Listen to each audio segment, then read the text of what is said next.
Wesh, bonjour à tous, bienvenue dans une nouvelle petite vidéo. Aujourd'hui, il y a Cyrus qui est derrière, mais on va pas aller voir Cyrus aujourd'hui. Je vais vous emmener avec moi. On va aller voir deux copines à moi, Pauline et Léonore. Elles ont rénové en même temps que nous un van. Bon là, elles ont déjà fini parce qu'elles s'étaient pris un peu plus en avance. Et du coup, on va aller voir ça. On va aller voir les filles et on va faire un petit van tour pour qu'elles nous présentent un peu tout leur van, tout leur aménagement. Vous allez voir qu'il y a quand même pas mal de points communs avec Cyrus. Donc je me suis dit que ça pouvait être super intéressant de mettre ça sur la chaîne. Donc c'est parti, hein. Let's go. Tus besos fríos como el invierno, lo sé, pero tal vez estás con otro que no te quieres, pero yo te quisiera más que 1000 mujeres.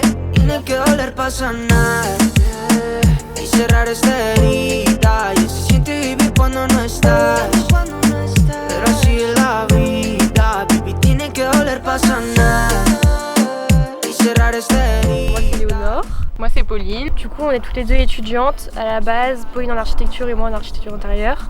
Et là on a décidé de faire une pause dans les études, une petite année de césure pour voyager et faire un petit tour d'Europe. Pendant 4 mois. On espère que ça va aller avec le Covid, etc. Mais on veut tenter notre chance d'aller visiter des lieux exceptionnels alors que c'est tout vide et qu'il n'y a personne. Et du coup, pour faire ça le plus facilement possible, on a décidé de prendre l'Orgiton.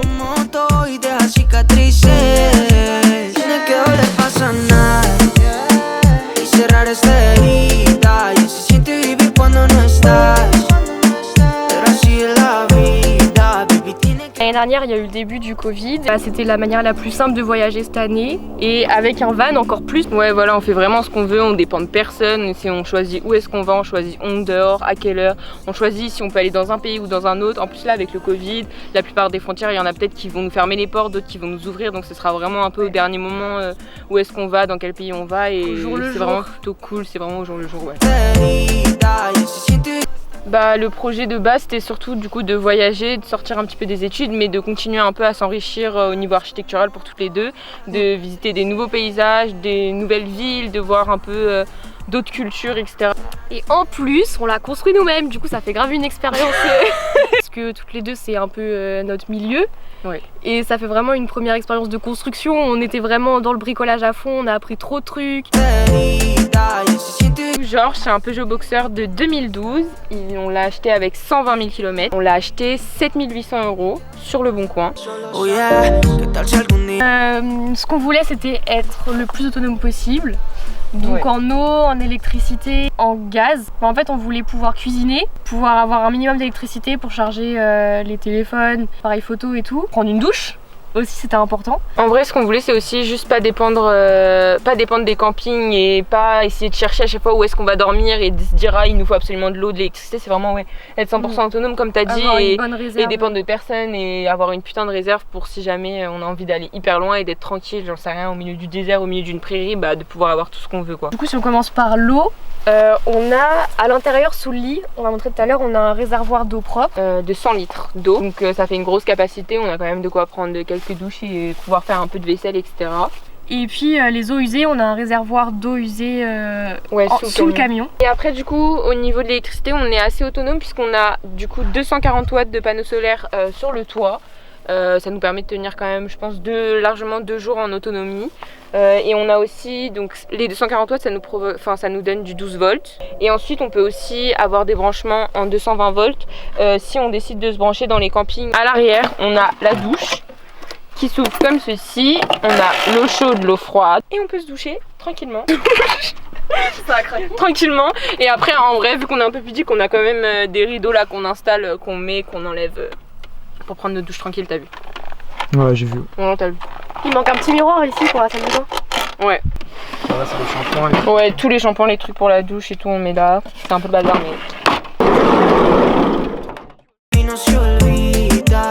Alors le premier espace c'est l'espace bar. C'est là où on va servir les petits cocktails, les petites crêpes sur la plage et tout. Et ici on a notre plus gros meuble qui nous a mis le plus de temps. On a pris trop de temps à le faire. Et en fait c'est le range-vaisselle. Du coup tu y accèdes de l'intérieur et de l'extérieur. Et ça te fait une petite extension du plan de travail si jamais. Ensuite, derrière, on a toute notre petite cuisine. Donc avec un frigo, une plaque de gaz, un évier, la petite chaudière. Pour les plans du van, on a vraiment réfléchi longtemps pour que ce soit vraiment optimisé. On avait beaucoup de contraintes. On a réfléchi ça tout bien. Alors, quand on est ici, on a deux sièges, les deux sièges passagers ils se retournent. En fait on les déclipse et on les retourne. Les deux ils se mettent comme celui-là. Ici on a une petite tablette pour manger ou pour travailler. Alors du coup pour les rangements on a des tiroirs et des placards. Ici c'est le petit espace toilette. Et puis des toilettes chimiques. Le placard avec la bouteille de gaz. Donc on a pris les grosses bouteilles de gaz, c'est les bouteilles internationales qu'on trouvera partout en Europe et qui durent assez longtemps. Donc ça c'est cool. Mais en gros ici, on a un petit compteur électrique. La pompe à eau elle est... Nous on rentre mais pas toi donc la pompe à eau elle est électrique. L'électricité, donc le frigo, les USB... la pompe à eau et les lumières. Décidé du coup, enfin on a fait le choix de mettre un lanterneau en plein milieu du camion et du coup proche de la cuisine parce que bah forcément quand on cuisine etc ça fait des odeurs et c'est important d'avoir un max d'aération. Enfin en fait chaque élément on va dire technique a sa propre aération. Dans un petit truc comme ça, ça tourne vite quoi et c'est super important. À l'arrière du camion on a choisi de mettre le lit. Nous on a choisi de dormir du coup dans la largeur du camion parce qu'il est plutôt large. Donc il fait 180 de large, ça va pour nous deux. On a un lit du coup de 180 par 130.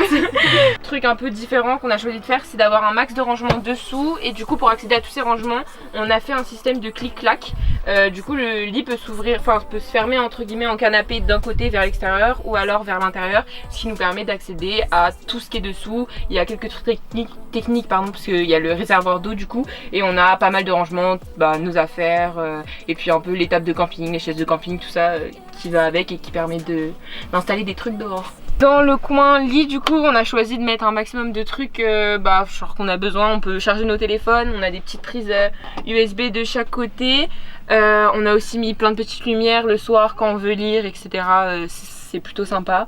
Du coup on a des petits rangements de lit parce qu'on est des grandes lectrices sa mère. C'est toute ta bibliothèque ça? Ouais c'est toute ma bibliothèque. Les vêtements il y en a partout. Parce que vas-y quand même c'est important. Oui je suis avec Et on a des petites ciboulettes, des petites herbes de Provence, tout pour cuisiner comme ça, tout bien. Oui ça c'est la base. Ah mais attends mais il y a des chips. Bah oui des chips. Non en vrai il y a autre chose. Toi tu fais 1 mètre combien toi? Le mec il est 1m70. Et ouais. Et moi 1m94 c'est nickel pour moi. Non en gros la difficulté c'est que avec Léonore on a choisi de travailler déjà pendant 6 mois. Et du coup pendant 6 mois pendant qu'on bossait, les week-ends on essayait de faire ça mais on travaillait à peine une journée par week-end et c'est un peu compliqué.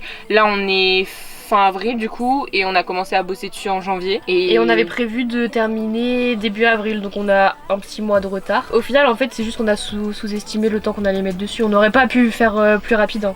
Non, on n'aurait pas pu faire plus rapide mais après on a aussi été lente entre guillemets parce qu'on a plein de finitions, on a voulu faire les choses propres. L'aménagement, là je pense qu'on est à 4000 € d'aménagement. Pour être autonome comme on veut et avoir autant de confort qu'on voulait, c'est le prix qu'il faut y mettre je pense. Le plus cher c'est le bois.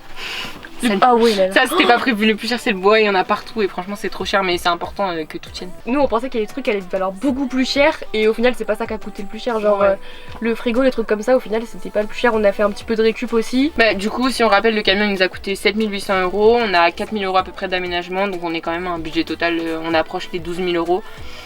C'est conséquent quoi. Enfin on a bossé et tout à fond pour pouvoir se payer ça mais c'est conséquent et après on va profiter. On a prévu de faire 12 pays en 4 mois donc c'est beaucoup, on va enchaîner la route, ça, on va payer beaucoup d'essence. Du coup on a prévu un budget par personne à peu près de 600 à 700 € par mois. Donc c'est un gros budget mais on a des économies pour faire des trucs en plus, etc. Voilà, on a large mais faut prévoir large parce qu'on sait jamais aussi une panne, tout de suite c'est plus cher en fait. Donc l'avantage c'est que du coup on a notre moyen de transport et on a notre logement. Donc pas d'hôtel, pas de trucs comme ça, à la limite des petits campings de temps en temps mais c'est juste un emplacement et... Dans les premiers pays qu'on devrait faire normalement on commence par l'Italie, soit l'Italie du Nord, soit la Sicile, c'est vraiment pas du tout au même endroit mais ça va dépendre un peu du Covid quoi. Dans l'idéal on ferait l'Italie, la Slovénie, la Croatie, la Pologne et au moins un pays du Nord. Après on en a un peu plus mais ça c'est vraiment ceux qu'on veut vraiment faire et on va tout faire pour aller visiter. Non mais oui, du coup on a filmé tout le début de l'aventure, toute la construction du van sur Instagram. C'est Ayam Georgito. Vous pouvez voir tout le bricolage qu'on a fait du début à la fin et il y a un gros changement. Vraiment toutes nos galères et du coup bientôt toutes nos aventures, on va essayer de tout partager. Et aussi, on vend des petits porte-clés. Mes frères. Ah voilà. Je sais pas. Ah, faut aller voir sur Instagram quoi. Allez voir sur Instagram. Il y a tout sur Instagram. No, no, no, yeah. Cuando dice que me quieres, no sé, que estás con otras mujeres, no sé. Ese nudo en la garganta me acompaña. Yo no soy boy, yo sé que me engañas. Estás loco llamándome. Rompió el cel para no contestarte. Mientras hay otra en tu cama, nunca pude imaginarme que era así estar con vos. Merecí la lección. Ahora ya no quiero plus que todo cuero y nada de te amo forever. Super home tour de notre van, ça nous fait vraiment du chaud à cœur et merci pour la vie.